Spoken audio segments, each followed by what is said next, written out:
ஆனால் பில்டப் கொடுப்பது என்பது மிக பயங்கரமாக கொடுக்கிறார்கள்.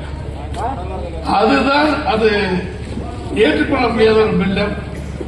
புரட்சித் தலைவர் எம்ஜிஆரோடு இருந்து 72 இருந்து அவர் படங்களை பார்த்து வளர்ந்து தவறான செய்திகளை யாரும் செய்யக்கூடாது என்று உணர்ந்து இத்தனை விட காலம் வாழ்ந்து கொண்டிருக்கிற அதிமுக தோழர்களை பார்த்து ஊழல் கட்சி, மோசமான கட்சி என்று சொல்லி அதிமுகவை குறை சொல்லி பேசுகிறார் விஜய் என்று சொன்னதற்கு பிறகுதான் 3 தினங்களாக அவருடைய குறைகளை நாங்கள் எல்லாம் சொல்லி வருகிறோம்.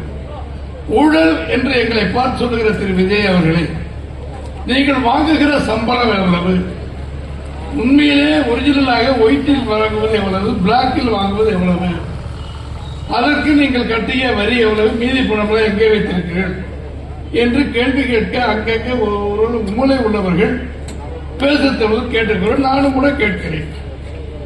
ஆனால் இன்றைக்கு ஒரு படத்திலே வருமானத்தை குறைத்தார் என்று சொல்லி 1.5 கோடி ரூபாய் அவருக்கு அபராதத்தை வருமான வரித்துறை அந்த துறை சம்பந்தப்பட்ட போட்டிருக்காங்க. கேஸ் நடந்துகிட்டு இருக்கு.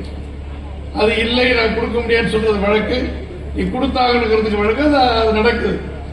ஆக இவர் சரி மறைத்திருக்கிறார் என்று ஒரு வழக்கு இருக்கிறது. தம்பி பரமசிவன் சொன்னார்கள் 200 ரூபாய் டிக்கெட் தியேட்டரில் விதிக்கப்பட்டிருக்கிறது. அது 2000 ரூபாய்க்கு விற்கப்படுகிறது. அந்த பட தயாரிகளுக்கு போகிறது. அப்படி போவதனால்தான் அவர் படத்துக்கு மரியாதை கூடுகிறது. அவருக்கு 500 கோடி 1000 கோடி ரூபாய் சம்பளமாக தருகிறார்கள்.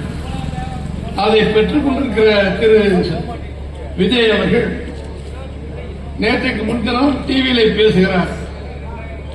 எனக்கு ஒரு பைசாவை நான் ஆளுங்கட்சியில் இருப்பேன் தொட மாட்டேன், அது எனக்கு தேவையில்லை.